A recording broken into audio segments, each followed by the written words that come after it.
सखी है चलियो पूजा देखो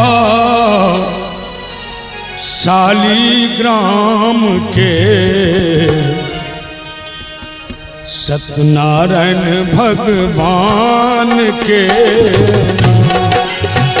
सखी है चलियो पूजा देखो शालीग्राम के सत्यनारायण भगवान के नाम।